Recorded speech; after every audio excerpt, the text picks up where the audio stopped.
Hi guys, welcome back to my YouTube channel. It's been 1 year నేను videos upload చేయక 2025లో నా YouTube start చేసిన.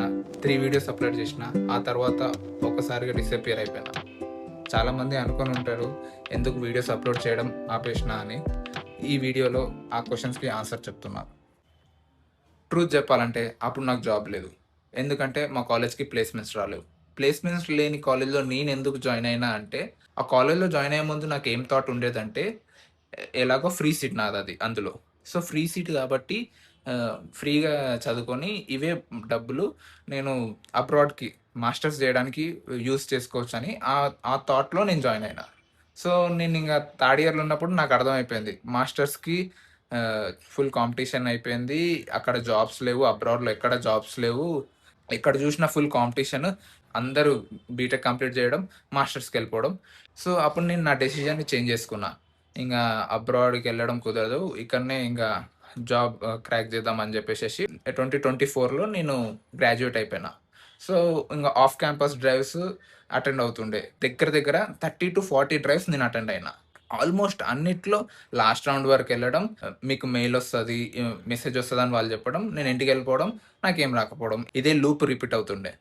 So అట్లా నేను ట్రై చేస్తూ ఒక నాన్ ఐటీ జాబ్ వచ్చింది. ఏ కంపెనీ అంటే సెంటిలైట్ ఇన్ఫర్మాటిక్స్ అని. సో అందులో నేను జాయిన్ అయినా. సో ఇంకా నేను అక్కడ జాయిన్ అయినా, డైలీ వెళ్ళడం ఆఫీస్కి, అక్కడ వర్క్ చేయడం నాకు అంత నచ్చలేదు. ఎందుకంటే అక్కడ నాకు గ్రోత్ ఏం కనిపించట్లే. సో తొందరగా షిఫ్ట్ అయిపోదాం అని అక్కడ నుంచి జాబ్ చేసుకుంటూ ఫుల్ ట్రై చేసిన, వేరే వాటికి ఏమైనా అప్లై చేద్దామని.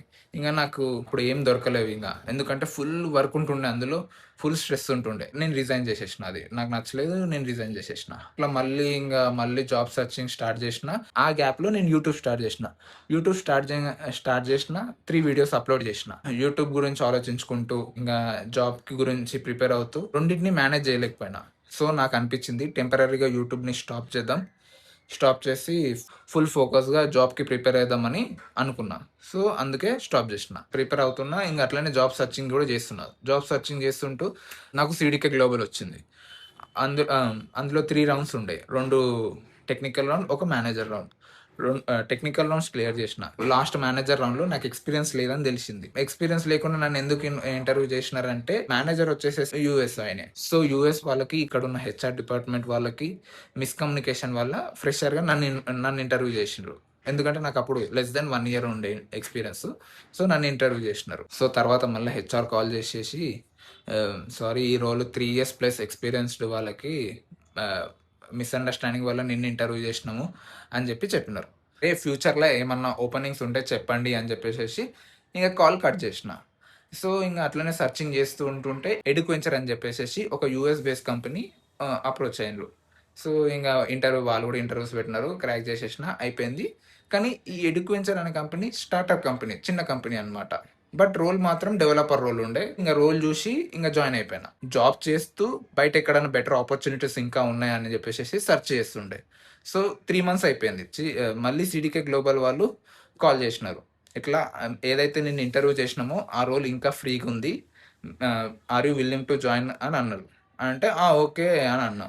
అంటే ఓకే అనగానే వాళ్ళు మళ్ళీ ఇంటర్వ్యూస్ ఉంటాయి, ఓకేనా అంటే ఓకే అని చెప్పేసేసిన. మళ్ళీ సేమ్ ఉండే ఇంటర్వ్యూస్ అన్ని క్రాక్ చేసేసిన. నేను బిలో 1 year ఎక్స్పీరియన్స్డ్ కాబట్టి వాళ్ళు ఏం చేసినారంటే, ఫస్ట్ నన్ను కాంట్రాక్టర్ బేస్గా తీసుకున్నారు. అంటే ఫస్ట్ 6 months కాంట్రాక్టర్గా తీసుకున్నారు.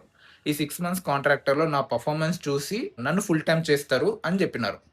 సో ఓకే అని చెప్పి ఇంకా 6 months అక్కడ ఫుల్ కష్టపడ్డా. చిన్న టాస్క్ ఆన్ టైం కంప్లీట్ చేసేస్తుండే. సో అట్లా నా పర్ఫార్మెన్స్ అక్కడ మంచిగా ఉందని చెప్పేసి నన్ను ఫుల్ టైం చేసేసినారు ఆఫ్టర్ 6 months.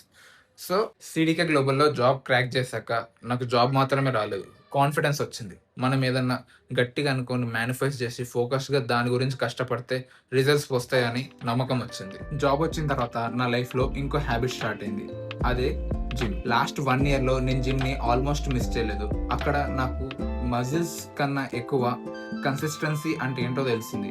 డైలీ ఒక చిన్న ఎఫర్ట్ లాంగ్ టర్మ్లో ఎంత పెద్ద రిజల్ట్స్ ఇస్తుందో అక్కడే నాకు అర్థమైంది. జిమ్లోనే ఇంత కన్సిస్టెన్సీ చూపించగలిగినప్పుడు నేను నా డ్రీమ్ కోసం ఎందుకు కాదు అని అప్పుడే డిసైడ్ అయ్యా. సో మళ్ళీ యూట్యూబ్ని స్టార్ట్ చేయాలని అనుకున్నా. కంటెంట్ క్రియేషన్ తీసుకొని నేను ఎంత సీరియస్ ఉన్నా అంటే, దానికోసం మొబైల్ కూడా తీసుకున్నా, ఐఫోన్ 17. అందుకే ఇవాళ నుంచి 100 days వీడియో ఛాలెంజ్ చేయాలనుకుంటున్నా. డైలీ ఒక షార్ట్ ఫామ్ వీడియో, వీక్ కి 1 or 2 లాంగ్ ఫామ్ వీడియోస్ చేద్దాం అనుకుంటున్నా. ఎగ్జాక్ట్లీ 100 days తర్వాత చూద్దాం ఎంత దూరం వెళ్తామో. మనం జర్నీ ఇప్పుడే స్టార్ట్ అయింది. Thank you so much for watching. Bye. So అందుకే ఐఫోన్ కూడా తీసుకున్నా కంటెంట్ క్రియేషన్ కోసం. So yeah, thank you so much for watching. ఏం చెప్పాలి జాష్, నా మైండ్లో ఏం రావట్లేవు.